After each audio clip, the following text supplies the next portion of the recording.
Alright everybody, so I'm going to make the banana bread now. Sugar, I'm using powdered sugar because it's a little better consistency. I'm using pastry flour instead of regular flour. Avocado oil instead of coconut. Instead of flax seeds, I use applesauce because this stuff is the secret ingredient, everybody. It makes things moist and it actually has binding agents in it. Bind it together a little bit. And then of course 2 spotted bananas. Let's do it. We're going to see how it goes. Alright, let's start with 1.5 cup with the pastry flour.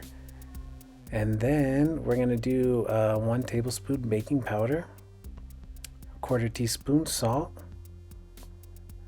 and 1/2 cup powdered sugar. Now the powdered sugar and the pastry flour are really fine consistency, so they work great for this recipe. Now I stir the dry ingredients, and then I do the wet ingredients separate, and I'm going to start with avocado oil. And I'm going to do 1/2 cup of that. And then vanilla extract, I'm going to do 2 teaspoons of the vanilla extract. And then 1/2 cup of water. And this gets everything really wet. I do 1 cup of the applesauce. This I'm using Mott's applesauce, and then 2 ripe spotted bananas.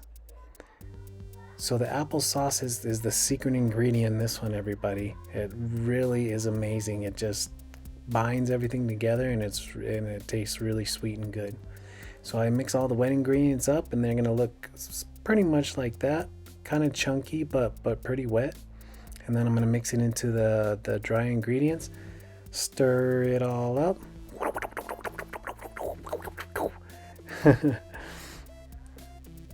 I just love the way it looks. Look at that. It's gonna have a nice not white color, but pretty creamy color like that.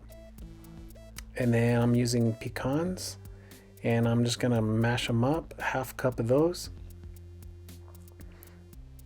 into a bowl. I'm gonna crunch them all up, not mash them up, and then put them into the mix. And I like using pecans. If you have a nut allergy, you don't have to use them, but I like nuts in my banana bread. Most people don't, or some people do, but you can also add those, or any other nut, I don't know.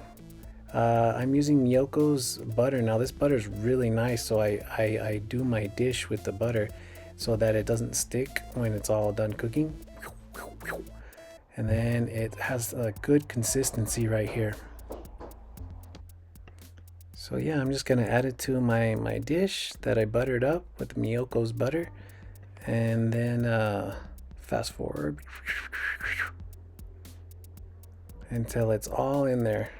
And then I'm gonna set my oven for 350 degrees, and my timer is gonna be for 1 hour. It's the only bad part about this recipe is it's gotta cook for an hour, so you're like, oh god, I can't wait to eat it.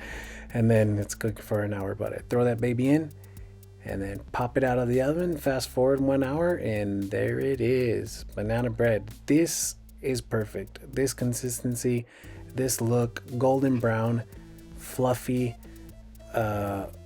risen perfectly, and boom. Thanks for watching, everybody. Like and subscribe for more recipes.